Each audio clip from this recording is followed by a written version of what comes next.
Naam, uhari gani mwanafamilia wa Mapro TV, asante kwa kuendelea kwa nasi na nikukaribisha tena kwa mara nyingine katika segment ya kimichezo, sehemu ambayo tunaangazia habari mbalimbali za kimichezo ambazo zimejiri na kumeki headline katika mitandao ya kijamii, lakini pia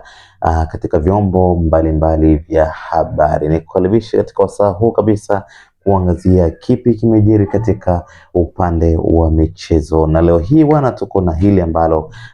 limeanza kutrend katika mitandao ya kijamii inayomhusisha mtangazaji wa kituo cha Crown Media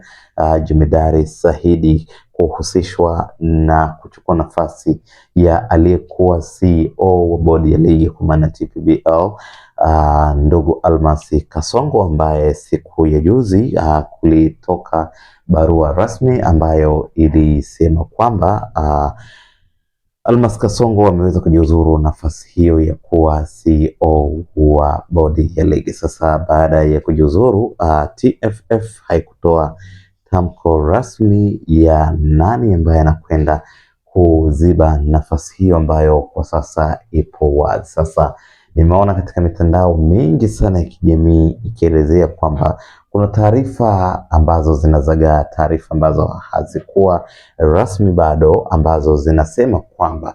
kuna uwezekano mkubwa sana wa Jemedari Saidi kushika nafasi iliyoachwa na ndugu Almasi Kasongo kuwa CEO wa bodi ya ligi, na hii inasemekana kwamba rais wa shirikisho la soka Tanzania bara TFF Wallace Karia ameweza kumappoint Jemedari Saidi kushika nafasi hiyo ambayo imeachwa ndugu Almasi Kasongo. Lakini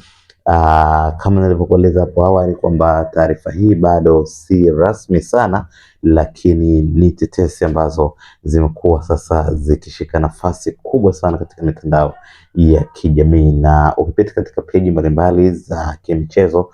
tunaona ikiwa inaripotiwa kwa sana kwamba Jemedari Saidi ni mtu ambaye inasemekana tayari amekuwa appointed kushika nafasi hiyo ya kama CEO.